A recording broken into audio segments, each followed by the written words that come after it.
Hi friends, आप सभी को आपके अपने YouTube channel are math classes पे हार्दिक स्वागत है। मैं रंजन कुमार आज आप सबों के लिए फिर से रेलवे के द्वारा पूछे गए प्रीवियस ईयर का मैथ का क्वेश्चन सेट लेकर आया हूँ, जो आपके आने वाले एग्जाम के लिए काफ़ी ज़्यादा महत्वपूर्ण है। तो आइए उन सभी क्वेश्चनों का हम यहाँ से रिविजन स्टार्ट करते हैं। आपके स्क्रीन पे जो पहला क्वेश्चन है, क्या कह रहा है कि एक दूध वाले के पास दो कंटेनर है। पहले कंटेनर में 25% जल तथा शेष दूध है। दूसरे कंटेनर में 50% जल तथा 50% दूध है। प्रत्येक कंटेनर में वह कितना दूध मिलाए कि पानी से दूध का अनुपात 3:5 हो जाए। आपका क्वेश्चन क्या दिया हुआ कि पहला जो कंटेनर उसमें 25% जल है, यानी जो मान लेते हैं फर्स्ट जो कंटेनर आपका उसमें जल की मात्रा है 25%, यानी 25% का मतलब हुआ 1/4 क्या आपका है जल है। अब कह रहा वही सेकेंड जो कंटेनर है उसमें 50% जल है, तो जब 50% जल है तो 50% को हम लोग लिख सकते हैं 1/2, यानी 1/2 जल है। अब कह रहा है कि जब इस दोनों कंटेनर को यानी फर्स्ट कंटेनर और सेकेंड कंटेनर को दोनों को आपस में मिला दिया जाता है, तो ऐसी स्थिति में जल से दूध का अनुपात है जो 3:5 हो जाता है। यानी दोनों को मिलाने पर यानी फर्स्ट प्लस सेकेंड जब करते हैं तो ऐसी स्थिति में इसका अनुपात 3:5 हो जाता है। जल से ये जल आपका बता रहा और ये आपका हो जाएगा आपका दूध, ठीक है। जल से दूध का अनुपात, तो इसमें जल की मात्रा कितना होगी, तो जल का मात्रा 3/8 हो जाएगा। यहाँ पे जानते हैं नीचे वाला पोर्शन रखते हैं, तो यहाँ इसके लिए क्या करते हैं, इस दोनों का जो मात्रा है इसको जोड़ देते हैं। 3 आपका जल का है तो जल का पोर्शन ऊपर में रखेंगे, दोनों का योग 8, इतना आपका मिलाने पर हो जाता है। तब यहाँ पे हम लोग क्या अप्लाई करेंगे, मिश्रण का नियम अप्लाई करेंगे। मिश्रण के नियम से क्या है, फर्स्ट कंटेनर जो आपका था उसमें 1/4 जल था, सेकेंड में 1/2 जल था। जब इस दोनों को मिला दिए तो जल का अनुपात कितना हो गया, 3/8 हो गया। यही मिश्रण का नियम है, इस दोनों का डिफरेंस हम लोग करेंगे।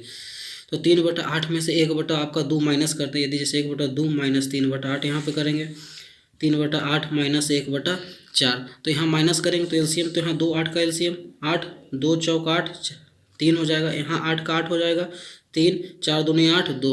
तो यहाँ पे आपका देखिए क्या बचेगा, यहाँ 4 में से 3 जाएगा तो 1/8 आपका यहाँ पे होगा, और यहाँ पर भी आपका 1/8, यानी 1/8 1/8। तो इसको हम रेशियो में लाने के लिए 8 से मल्टीप्लाई कर देते हैं, इस दोनों का एलसीएम निकाल लेते हैं। तो 8 से जब इसमें गुना करेंगे 1:1, यानी उसमें कह रहा है कि कितना अनुपात में दूध मिलाया जाएगा, तो 1:1 में, यानी दोनों का जो मात्रा समान होगा। जो पहले में मिलाएंगे, जितना पहले कंटेनर में जितना दूध मिलाएंगे उतना ही दूध किस में मिलाएंगे, सेकेंड कंटेनर वाला में मिलाएंगे। तो ऐसे स्थिति में जो ऑप्शन है, ऑप्शन के अनुसार आपका पहला जो ऑप्शन है करेक्ट आंसर हो जाएगा, क्योंकि पहला में भी 6 लीटर है, दूसरा में भी 6 लीटर है, तो यही जो ऑप्शन होगा आपका करेक्ट आंसर हो जाएगा। इस क्वेश्चन में सबसे पहले क्या किए, जल का सभी मात्रा निकालिए कि फर्स्ट में कंटेनर में जल कितना है, सेकेंड में कितना है, दोनों को मिलाने पर जल का अनुपात क्या है। मिश्रण का नियम लगा दिया, यानी फर्स्ट सेकेंड को जब मिलाते हैं तो आपका ये जल का अनुपात प्राप्त होता है, तो इस नियम से इसको माइनस करने पर आपका 1:1 आ जाता है। 1:1 आने का मतलब हो गया कि दोनों में बराबर बराबर अनुपात में, बराबर मात्रा में दोनों कंटेनर में दूध मिलाएंगे। तो ऐसा ऑप्शन आपका ए ही है जो आपका मैच हो रहा है, इस कारण ऑप्शन नंबर ए है जो करेक्ट आंसर हो जाएगा। अब बढ़ते हैं अगले क्वेश्चन की तरफ। अगला क्वेश्चन जो आपके स्क्रीन पे है, क्या कह रहा है, अगला क्वेश्चन कह रहा है कि 20 लीटर तथा 36 लीटर के दो मिश्रणों में स्पीड और पानी का अनुपात क्रमशः 3:7 तथा PQ है। दोनों मिश्रणों को आपस में मिश्रित किया जाता है और नए मिश्रण में स्पीड और पानी का अनुपात 27:29 हो जाता है। P/Q ज्ञात कीजिए। देखिए यहाँ पे दिया हुआ क्या है, मिश्रण जो 20 लीटर आपका, जैसे यहाँ पे हम लिखते हैं मिश्रण कितना है, तो 20 है, तो इसमें है जो 20 में स्पीड और पानी का मिश्रण जो कितना है 3:7 है। ये 3:7 में स्पीड और पानी है, तो स्पीड की यदि हम मात्रा निकालते हैं, ये स्पीड निकालेंगे तो स्पीड निकलेगा तो 3/10 हो जाएगा, यानी 3 दूनी 6 लीटर इसमें हो जाएगा, स्पीड हो जाएगा। और पानी, तो पानी का जो मात्रा होगा, पानी कितना होगा, तो जब 6 लीटर स्पीड होगा तो पानी कितना बचेगा, 14 लीटर पानी बचेगा ये, ठीक है। अब उसी प्रकार अगला करा है 36 लीटर है, इसमें इसका जो रेशियो है P और Q का रेशियो है, ठीक है। तब यहाँ पे क्या मानते हैं, यहाँ पे जैसे मान लेते हैं PQ का रेशियो है तो स्पीड P है और पानी कितना है Q है। जब इस दोनों को मिलाते हैं तो ये कितना हो जाएगा, 56 हो जाएगा। तो यहाँ पे अनुपात जो कह रहा है कि 27 अनुपात कितना हो जाता है, 29 हो जाता है ये, ठीक है। तो ऐसी स्थिति में हम जब स्पीड की मात्रा निकालेंगे तो स्पीड निकलेगा तो टोटल आपका 56, स्पीड निकालेंगे, स्पीड वाला पोर्शन ये आपका है 27, और नीचे में करते इस दोनों को जोड़कर 9 7 16, यानी ये आपका 56 है। यानी इसी स्थिति में 27 लीटर आपका स्पीड होगा, पानी कितना हो जाएगा, 29 होगा। जब 6 लीटर स्पीड है और जब इस दोनों को मिलाते हैं तो ये 27 हो जाता है। इसी स्थिति में P कितना होगा, तब 21 होगा आपका P होगा। तब देखिए 6 27 हो जाएगा। और इसी स्थिति में 14 है तो ये कितना हो जाएगा आपका, पानी इतना हो जाएगा। यानी पी और क्यू का जो रेशियो निकल के आया, कितना निकल के आया, 21 और ये 15 के अनुपात में, 21:15। इसको 3 से कैंसिल कर सकते हैं, 3 7 21, 3 5 15, यानी वह जो होगा स्पीड पानी का जो अनुपात होगा, यानी पी क्यू का जो रेशियो होगा कितना के अनुपात में होगा, 7:5 के अनुपात में होगा। जो ऑप्शन नंबर आपका सी है जो इस क्वेश्चन का करेक्ट आंसर आपका हो जाएगा। अब बढ़ते हैं अगले क्वेश्चन की तरफ। अगला क्वेश्चन जो आपके स्क्रीन पे है क्या कह रहा है, 3 रुपये प्रति लीटर कीमत वाले शुद्ध दूध की किसी मात्रा में 4 लीटर पानी मिलाया जाता है। यानी 3 रुपये प्रति लीटर कीमत वाले शुद्ध दूध कि किसी मात्रा में 4 लीटर पानी मिलाया जाता है। यदि वो बेईमान दूध वाला पहले के मूल्य पर उस मिश्रण को बेचकर 20% लाभ कमाता है तो ग्राहक कितनी मात्रा में शुद्ध दूध पाएगा, कितनी मात्रा में शुद्ध दूध वह पाएगा। तो अब देखिए कह रहा है कि 3 रुपये प्रति लीटर, यानी दूध का जो कीमत आपका दिया हुआ है यहाँ पे, दूध की कीमत क्या कह रहा है कि 3 रुपया प्रति लीटर है, यानी 1 लीटर दूध का कीमत है 3 रुपया। तब कह रहा है कि 4 लीटर वो पानी मिलाता है, तो मानना कि वो शुद्ध दूध बेचता है 1 लीटर। वो जो शुद्ध दूध है, वास्तविक दूध जो है वह बेचता है कितना, 1 लीटर। तो 1 लीटर का यदि मूल्य निकालेंगे तो क्या हो जाएगा, 3 रुपये पर लीटर, तो 1 लीटर का 3x रुपया, यानी 3x उसका वास्तविक कीमत हो जाएगा। अब कह रहा है कि उसमें 4 लीटर वो पानी मिलाता है, तो पानी का तो कोई कीमत है ही नहीं, और उसको बेचता है किस कीमत पे, पहले वाले मूल्य पे, यानी 3 रुपये के हिसाब से वो बेचता है। मिलाता है 4 लीटर पानी, मिलाकर दूध को बढ़ा दिया, कहता है कि हम पहले वाले हिसाब से बेचेंगे, यानी 3 रुपये के हिसाब से ही बेचेंगे। लेकिन बेचने पे उसको कितना परसेंट कह रहा है कि 20% का मुनाफा होता है। तो मुनाफा किस पे होगा, जितना में वह उसका वास्तविक क्रय मूल्य होगा, तो उसके लिए 1 लीटर दूध है जो खरीदा 3x में, तो इस पे उसको 20% का मुनाफा होता है, यानी 120/100। तो 0 से 0 कैंसिल कर सकते हैं, 2 से कैंसिल कीजिए, 2 छक 12, 2 पचे 10, 3 से इसको कैंसिल करेंगे, 6 को 3 दूनी 6, तो यहाँ पे आपका बचेगा x + 4 = 6x/5। क्रॉस मल्टीप्लीकेशन करेंगे, 5x + 20 = 6x, 6x में से 5x जाएगा, यानी x बराबर आपका 20 लीटर आपका प्राप्त हो जाएगा। यानी वास्तविक दूध हुआ कितना बेचता है, 20 लीटर का शुद्ध दूध हुआ बेचता है। यानी इस क्वेश्चन का जो ऑप्शन नंबर ए है जो करेक्ट आंसर हो जाएगा। अब बढ़ते हैं अगले क्वेश्चन की तरफ। अगला क्वेश्चन जो आपके स्क्रीन पे है क्या कह रहा है, अगला क्वेश्चन कह रहा है कि एक संख्या 9:5 के अनुपात में विभाजित है। जब प्रत्येक संख्या में 8 जोड़ दिया जाता है तो अनुपात 5:3 हो जाता है। दोनों संख्या में से बड़ी संख्या कौन सी है। आपका दिया हुआ 9:5 में है, तो हम इसको कोई भी वेरिएबल टर्म लेकर तोड़ सकते हैं, यानी इसको लिख सकते हैं 9x और 5x। ठीक है, 9x/5x, 9:5 को 9x/5x के रूप में लिख सकते हैं। अब कह रहा है कि जब प्रत्येक संख्या में 8 जोड़ते हैं, यानी 8 आपका ऊपर वाला में भी जोड़ते हैं, नीचे वाला में भी जोड़ते हैं, जोड़ने पे यह अनुपात 5:3 हो जाता है। तो यहाँ से सीधे हमको x का वैल्यू निकालना है, तो x का जब वैल्यू निकलेगा तो सबसे बड़ी संख्या जो है, चाहे छोटी संख्या जो भी पूछेगा निकल जाएगा। तो 9 × 27 क्रॉस मल्टीप्लीकेशन, तिरछा तिरछी गुना करते हैं, तो 9 में 3 का गुना करेंगे 27, 8 × 24। उसी प्रकार 5 में 5 का गुना करेंगे 25x + 40। ये 27 x वाला को एक तरफ करते हैं, तो 27x इधर है, ये 25 इधर जाएगा, तो 27 में से 25 जाएगा, तो 2x = 40, 40 में से 24 जाएगा, तो आपका कितना बचेगा 16, यानी x = 8 चलाएगा ये।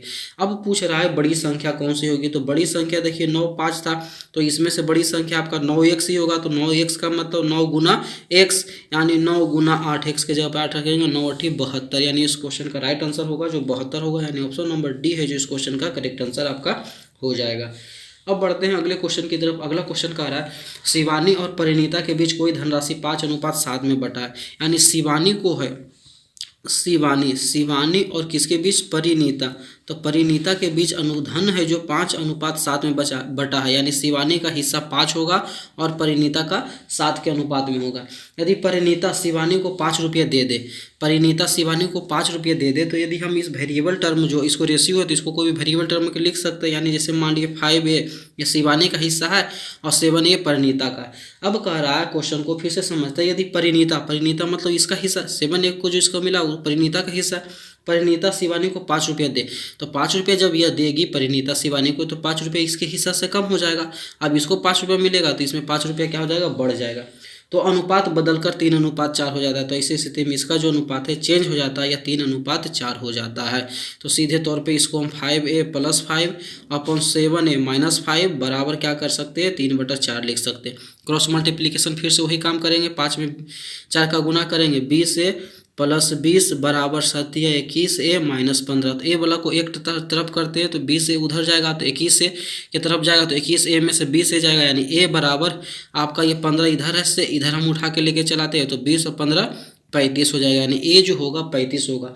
तब किसका हिस्सा पूछ रहा है, तो विभाजित की गई धनराशि क्या है, यानी कितना रुपया बटा है।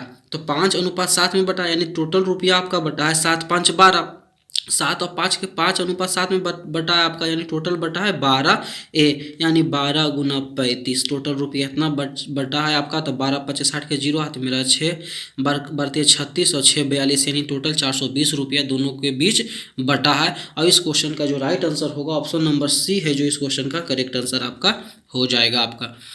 अब बढ़ते हैं अगले क्वेश्चन की तरफ। अगला क्वेश्चन जो आपके स्क्रीन पे है क्या कर रहा है, अगला क्वेश्चन दिया हुआ है कि दो संख्याओं का अनुपात 5:6 है। यदि दोनों संख्या में 6 जोड़ दिया जाए तो अनुपात 7:8 हो जाता है। तो संख्या ज्ञात कीजिए।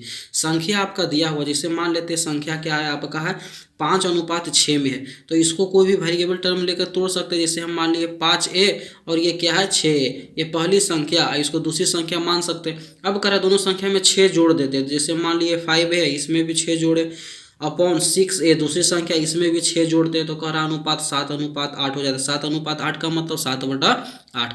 क्रॉस मल्टीप्लीकेशन 8 में 5 का गुना करेंगे, 8 5 40 है, 8 6 48, 7 6 42 है और 7 6 ये 42। ए वाला को एक तरफ करते हैं तो 42 ए के तरफ 40 वाला टर्म को भेजेंगे तो 42 में से 40 जाएगा, यानी 2a = 48 में से 42 जाएगा 6, a = 3 हो जाएगा, यानी a जो होगा 3 होगा। तो संख्या ज्ञात कीजिए। संख्या क्या था आपका 5a था और 6a था, यानी 5a = 5 × 3, यानी 5 या 15 होगा। और 6a सेकेंड संख्या 6a था, 6a = 6 × 3, यानी 6 या 18, यानी 15 18 होगा, जो ऑप्शन नंबर सी है, जो इस क्वेश्चन का करेक्ट आंसर आपका हो जाएगा। अब बढ़ते हैं अगले क्वेश्चन की तरफ। अगला क्वेश्चन जो आपके स्क्रीन पे है क्या कह रहा है, 3 संख्याओं का योगफल कॉमन है, यानी 3 संख्या दिया हुआ है उसको जोड़ने पे कॉमन है। तो मान लेते हैं संख्या जैसे a b c है, ठीक है ना, तो इसको जोड़ें, a + b + c की है तो इसको जोड़ने पे कॉमन, a b के जगह पे आप कोई भी टर्म x y z कुछ भी मानकर बना सकते हैं। तो a + b + c हम मान लिए कॉमन है। यदि पहली का दूसरी से अनुपात, यानी पहली का दूसरी से अनुपात, यानी a/b जो है 4:5 है। अब अगला कह रहा है तथा पहली का तीसरे से अनुपात, यानी a/c जो है कितना कर रहा है 1:2 है। तब ऐसे स्थिति में तीनों संख्याओं का योगफल, तो यहाँ से हम तीनों का अनुपात निकाल लेते हैं a b c का। तो यहाँ देखिए फर्स्ट टर्म में आपका a यहाँ भी है, a यहाँ भी, यानी इस दोनों टर्म को हमको बराबर करना है। तो a के रूप में यहाँ में 4 है शुरुआत वाला टर्म में, और यहाँ पे क्या है 1 है। दोनों को बराबर करने के लिए क्या कर सकते हैं, इसमें यदि हम 1 से गुना कर दे तो 4 में 1 से गुना करेंगे 4, और इस टर्म में 4 से गुना करेंगे तो 4 में का गुना करेंगे 4, आपका बराबर हो जाएगा। तो हम पहले लिखते a b c का, तो 1 में 4 का गुना करेंगे 4, b का हिस्सा 5, 5 में का गुना करेंगे 5, ए आपका यहाँ 4 पहले से ही लिखा गया है क्योंकि दोनों में सेम ए रहेगा, ठीक है। तो उसके बाद सी वाला टर्म लिखना है, तो सी यहाँ है 4 दूनी आपका 8, यानी 4 5 8 होगा, ठीक है। अब इस दोनों को इस अनुपात में आपका तीनों के पास धन बटा है आपका, ठीक है, यानी तीनों संख्याओं का योगफल जो है इसी के अनुपात में हुआ 4 5 8। तो इस तीनों को जोड़ते हैं यदि, तो जोड़ेंगे तो 4a + 5a + 8a = 51। तो 5 और 9 8 17, यानी 17a = 51। तो a = 3, यानी a हो जाएगा आपका 3 हो जाएगा। तो कह रहे तीनों संख्याओं का गुणनफल ज्ञात कीजिए। तीनों संख्या को गुना करना है, तो गुना करने पे कितना आएगा, तो 4a × 5a × 8। सबसे पहले हम अंक को गुना करते हैं, 5 और 20 में 8 का गुना करेंगे 160, a में गुना करेंगे a का पावर 3 ये चलाएगा, यानी 160 गुना 3 का पावर 3, 3 3 9, 9 3 27, 160 में 27 का गुना करेंगे तो 160 में 27 का गुना करेंगे तो 4 3 2 0 आपका प्राप्त होगा, जो ऑप्शन नंबर ए है, जो इस क्वेश्चन का करेक्ट आंसर आपका हो जाएगा। अब बढ़ते हैं अगले क्वेश्चन की तरफ। अगला क्वेश्चन जो आपके स्क्रीन पे क्या कह रहा है कि दो धनात्मक संख्याओं के बीच अंतर 160 है। यदि उन दोनों संख्याओं का अनुपात 5:3 है तो दोनों संख्याओं का गुणनफल क्या होगा। धनात्मक संख्या दिया हुआ के बीच का अंतर 160 है। अब अनुपात दिया हुआ, इनका अनुपात 5 अनुपात क्या है 3 है, तो 5 अनुपात 3 का मतलब ये 5 एक होगा संख्या, दूसरा क्या होगा 3 है। अब प्रश्न कर रहा है कि इस दोनों का अंतर यानी 5a minus 3a is equal to कितना 160, तो 5a में से 3 आ जाएगा 2a इज इक्वल टू 160, तो a इज इक्वल टू 160 में 2 का डिवाइड करेंगे आसानी से आपका 80 आ जाएगा। तब कह रहा है कि दोनों संख्याओं का गुणनफल बताइए। गुणनफल का मतलब 5a इंटू 3a, क्योंकि संख्या एक होगा 5a होगा, एक 3a के रूप में होगा, तो इसको गुना करेंगे तो 5 या 15 a का स्क्वायर यानी सिंपल तौर पे 15। अब a के जगह पे आपका 80 रखाएगा तो 80 गुना 80, तो इसको गुना करेंगे 15 × 20 से 120 और 120 में 8 का गुना करेंगे 12 8 96, 96 पे आपका 3 0 हो जाएगा, जो ऑप्शन नंबर ए है जो इस क्वेश्चन का आपका करेक्ट आंसर हो जाएगा आपका। काफ़ी सिंपल ये क्वेश्चन था। अनुपात दिया होता 5 अनुपात 3 है, इसको तोड़ेंगे तो 5a होगा 3a, कोई भी वेरिएबल टर्म लेकर तोड़ सकता है। इस दोनों का अंतर कह रहा था 160 है, अंतर करने पे 160 आया, तो a का टर्म यहाँ से निकल आया 80। अब करा इसका गुना, तो गुना का मतलब पहला संख्या 5 है, दूसरा संख्या 3 है, इसको गुना करेंगे आपस में तो 5 या 15, ए में का गुना करेंगे ए स्क्वायर, तो 15 ए की जगह पे 80, फिर से ए स्क्वायर का मतलब ए को 2 बार लिखेंगे गुना के रूप में, तो 80 गुना 80, इसको करने पे आपका 96,000 आसानी से चला आता है। अब बढ़ते हैं अगले क्वेश्चन की तरफ। अगला क्वेश्चन जो आपके स्क्रीन पे है क्या कह रहा है, अगला प्रश्न कह रहा है कि 50 अंकों का औसत 30 है, यदि इनमें से 2 अंक 35 व 40 हटा दे तो शेष अंकों का औसत लगभग कितना होगा। यानी 50 अंकों का औसत 30 है, 50 जो संख्या है, 50 जो अंक है, इसका एवरेज दिया हुआ, एवरेज कह रहा है आपका 30, तो यहाँ से हम निकालेंगे 50 अंकों का कुल योग, 50 अंक का कुल योग निकालेंगे तो कुल योग कितना निकल के चला आएगा, तो 50 गुना 30 हो जाएगा, यानी 50 गुना 30, 50 में 30 का गुना करेंगे तो ये 1500, यानी 50 अंक को जोड़ने पे वो 1500 आएगा।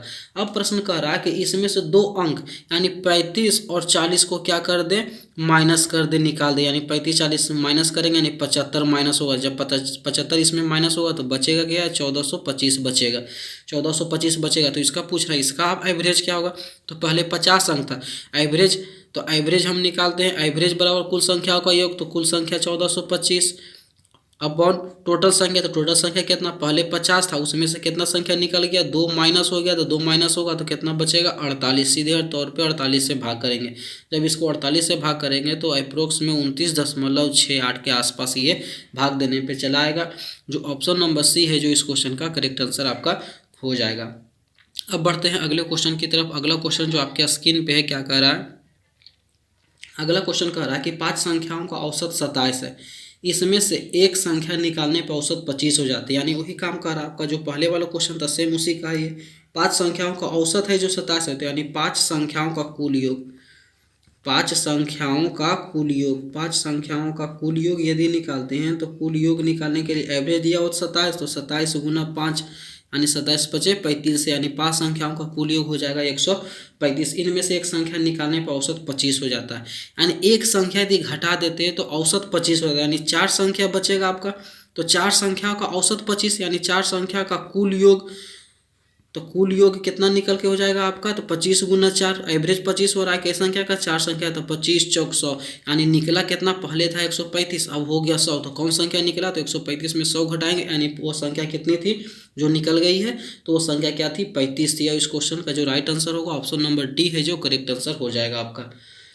अब बढ़ते हैं अगले क्वेश्चन की तरफ। अगला क्वेश्चन जो आपके स्क्रीन पे है क्या कह रहा है कि 3 संख्याओं का माध्य 21 है, इन आंकड़ा समुच्च की रेंज 12 है, 3 संख्याओं का माध्य 21 है, तो मान लेते हैं संख्या क्या आपका है x है, y है और z है, इन संख्याओं का माध्य 21 है, तो माध्य जब 21 है तो माध्य का मतलब हुआ बटा 3, क्योंकि 3 संख्याओं का योग बटा संख्या, इसका जो माध्य 21 है, तो यदि x plus y plus z हम निकालेंगे तो x plus y plus z क्या हुआ कि इसमें 3 का गुना करेंगे 63, यानी तीनों संख्याओं का योग कितना निकल के चला गया 63, इसको फर्स्ट मानकर हम छोड़ते हैं। अब आगे कह रहा है कि इस आंकड़े की समुच्च की रेंज जो होता है, रेंज को हम लोग परिसर के भी नाम से जानते हैं या फिर इसको दूसरा शब्द में विस्तार कर सकते हैं, तो इसका मतलब हुआ बड़ी संख्या माइनस छोटी संख्या, ठीक है ना, बड़ी संख्या माइनस छोटी संख्या, बड़ी संख्या माइनस छोटी संख्या। तो यदि बड़ी संख्या को हम लोग x मान ले कि x है जो सबसे बड़ी है, यानी छोटी को z मान ले तो x माइनस जेड, यह कह रहा है 12। 2 सबसे छोटी संख्या का अंतर 3 है, तो 2 सबसे बड़ी तो x हो जाएगा, क्योंकि हम लोग यहाँ माने सबसे बड़ी माइनस छोटी, तो सबसे बड़ी x है तो छोटी z होगा। 2 छोटी संख्या तो छोटी संख्या कौन बचेगा वाई और जेड बचेगा। तो कह रहा है वाई और जेड का अंतर कितना है, यानी दो छोटी संख्याओं का अंतर 3 है आपका। तब कह रहा है इन तीनों संख्याओं में सबसे बड़ी संख्या क्या होगी, ये हमको निकालना है, ठीक है। तो हम देखिए क्या करते हैं, यहाँ पे x माइनस जेड बराबर आपका 12 है, यानी दोनों का अंतर 12 है। तो यहाँ से हम यदि इस इक्वेशन से x का वैल्यू निकालें तो x बराबर हम लिख सकते हैं 12 प्लस जेड, ठीक है। और इस इक्वेशन से जो सेकेंड हम लोग माने हैं y माइनस जेड बराबर 3, तो यहाँ से y का वैल्यू निकालेंगे तो 3 प्लस जेड। अब इसी में हम फर्स्ट इक्वेशन में x का और y का वैल्यू पुट कर देंगे। तो x के जगह पे हम 12 प्लस जेड रख सकते हैं, x के जगह पे इस x के जगह पे ये 12 प्लस जेड रख सकते हैं, और y के जगह पे 3 प्लस जेड। अब प्लस जेड पहले से था इज इक्वल टू 63। अब यहाँ पे जोड़िए 12 3 15, यानी 15 हो जाएगा, और जेड जेड जेड 3 बार जोड़ेंगे 3 जेड प्लस 15, 15 उधर हम भेजेंगे तो 63 माइनस 15, 13 में से 5 जाएगा 8, 5 में से 1 जाएगा 48, यानी z is equal to 16। Z आपका 16 चलाएगा, यानी सबसे छोटी संख्या कितना निकल के चलाया 16। जब 16 जेड चलाएगा तो जेड के यहाँ जगह यहाँ पे जेड यहाँ पे रखते हैं वाई वाले इक्वेशन में। इस टर्म में यदि हम जेड का वैल्यू रखते हैं, थर्ड इक्वेशन मान लेते हैं, इसको जेड रखेंगे तो वाई आपका निकल के चलाएगा 16 और 3 19 आपका निकल के चलाएगा ये, ठीक है। आपका वाई 19 निकल के चला है। तो सबसे बड़ी संख्या पूछा है, यानी हमको x का वैल्यू निकालना है। तो x बराबर आपका क्या है 12 प्लस जेड है, यानी 12 और जेड के जगह पे 16 रखेंगे। वाई निकालने की कोई आवश्यकता नहीं, सबसे बड़ी पूछ रहा है। तो बड़ी आपका क्या माने थे, x माने थे, 12 प्लस जेड, 12 में 16 को जोड़ेंगे यानी आपका ये 28 चलाएगा आसानी से। जो ऑप्शन नंबर डी है जो इस क्वेश्चन का करेक्ट आंसर आपका हो जाएगा। अब बढ़ते हैं अगले क्वेश्चन की तरफ। अगला क्वेश्चन जो आपके स्क्रीन पे है, क्या कह रहा है कि चार संख्याएं ए बी सी और डी ऐसी है कि उनका समग्र औसत 23 है। ए बी का औसत 19.5 है, सी और डी का औसत क्या होगा। यानी A plus B plus C plus D का एवरेज दिया हुआ आपका A plus B plus C plus D का एवरेज, यानी एवरेज का मतलब कुल संख्या होगा 1/, कुल संख्या ये आपका दिया हुआ कितना कह रहा है आपका 23 है। तो ऐसे स्थिति में a plus B plus C plus d हम निकालेंगे। 23 चौक, इसको सीधे तौर पे गुना कर देंगे तो 4 तिया 12, 2 हाथ में 4 दूनी 8, 1 23 चौक 92, 92 चलाएगा ये। अब अगला लाइन में कह रहा है कि a और b का औसत 19.5 है, यानी a प्लस b का योग निकालेंगे तो 19.5 गुना 2 तो 19 दूनी 38 और 1 39, 39 आएगा। तो पूछ रहा है c और d का एवरेज क्या हुआ। तो सबसे पहले हमको सी डी निकालना है, ठीक है। तो देखिए इस जो टर्म आपका है A plus B plus C plus D is equal 92, इसमें ए प्लस बी का वैल्यू रख दें तो इधर हम वैल्यू रखेंगे 39, उधर जाएगा तो आपका माइनस हो जाएगा। तो 92 माइनस 39, 12 में से 9 जाएगा 3, ये हो जाएगा आपका 8 में से 3 जाएगा 5, 53 चलाएगा। तो इसी स्थिति में इसका एवरेज निकालना है तो सी प्लस डी बाई 2 इधर भी करेंगे तो 2 से आपका डिवाइड इधर भी होगा। तो 2 दूनी 4 13 होगा, 2 छक 12 यानी 26.5 होगा जो सी और डी का एवरेज होगा। यानी इस क्वेश्चन का राइट आंसर क्या हो जाएगा, ऑप्शन नंबर सी है जो करेक्ट आंसर आपका हो जाएगा। अब बढ़ते हैं अगले क्वेश्चन की तरफ। अगला क्वेश्चन जो आपके स्क्रीन पे है, क्या कह रहा है कि 30 परिणामों का औसत 20 है और अन्य 20 परिणामों का औसत 30 है, तो इन सभी परिणामों का औसत क्या होगा। तो 30 परिणामों का औसत 20 है तो 30 परिणामों का कुल योग, 30 का कुल योग, तो कुल योग निकालेंगे वही काम करेंगे। 30 का औसत क्या है 20 है, तो 20 गुना 30 यानी 30 को जोड़ेंगे तो 600 आएगा। फिर अगला लाइन में कह रहा है कि 20 परिणामों का औसत 30 है, यानी 30 गुना 20 तो 20 परिणामों का कुल योग, तो ये भी आपका 600 हो जाएगा। यानी टोटल 30 और 20 यानी 50 परिणाम हो जाएगा ये। तो 50 परिणामों का कुल योग, तो कुल योग हो जाएगा आपका 1200। तो ऐसे स्थिति में हम निकालेंगे एवरेज निकालेंगे, औसत निकालेंगे तो 1200 बटा ये 50 से सीधे डिवाइड करेंगे तो 24 पचे 20 से, यानी इसका जो एवरेज होगा 24 होगा। यानी ऑप्शन नंबर ए है जो इस क्वेश्चन का करेक्ट आंसर आपका हो जाएगा। अब बढ़ते हैं अगले क्वेश्चन की तरफ। अगला क्वेश्चन जो आपके स्क्रीन पे क्या कह रहा है कि 30 पेन और 75 पेंसिल को 390 रुपया में खरीदा गया। यदि पेंसिल का औसत मूल्य 2 रुपया है तो पेन का औसत मूल्य क्या है, ठीक है। यानी पेंसिल का मूल्य हमको दिया हुआ कि 2 रुपया, औसत मूल्य का मतलब हुआ एक पेंसिल का मूल्य हमको 2 रुपया दिया हुआ। अब यहाँ पे देखिए क्वेश्चन आपका कह रहा है कि 30 पेन, ठीक है, 30 पेन है और कितना पेंसिल है 75 ये पेंसिल है, तो इसको खरीदा जाता है कितना में 390 रुपया में। अब हमको दिया हुआ क्वेश्चन में कि यदि पेंसिल का औसत मूल्य 2 रुपया, यानी पेंसिल का औसत का मतलब हुआ प्रत्येक पेन, यानी प्रत्येक पेंसिल का मूल्य हो जाएगा 2, तो 75 गुना 2 रुपया, 30 पेन का मान लेते 100 रुपया, इतना प्लस इतना बराबर आपका जोड़ने पे 390। 30 में x का गुना करेंगे 30x प्लस 75 दूना 150, तो डायरेक्ट हम 150 उधर कर देते हैं। हमको x का वैल्यू निकालना है तो इसको अकेला छोड़ेंगे तो 150 आपका माइनस होगा, यहाँ से आपका ये 240 चलाएगा। तो x का जब वैल्यू निकालेंगे तो 240 बटा ये 30, इसको कैंसिल करने पे आपका सीधे तौर पे 8 आसानी से चलाएगा। यानी इससे आपका ज्ञात हो जाएगा पेन का औसत मूल्य क्या होगा, 8 रुपया पर पेन होगा, जो ऑप्शन नंबर सी है जो इस क्वेश्चन का करेक्ट आंसर हो जाएगा आपका। ये था आज का सेशन। आशा करता हूँ कि आज का सेशन आपको पसंद आए। यदि पसंद आए तो प्लीज़ वीडियो को लाइक करें, शेयर करें, साथ ही साथ चैनल को सब्सक्राइब करना ना भूलें। वीडियो देखने के लिए आपका बहुत बहुत धन्यवाद।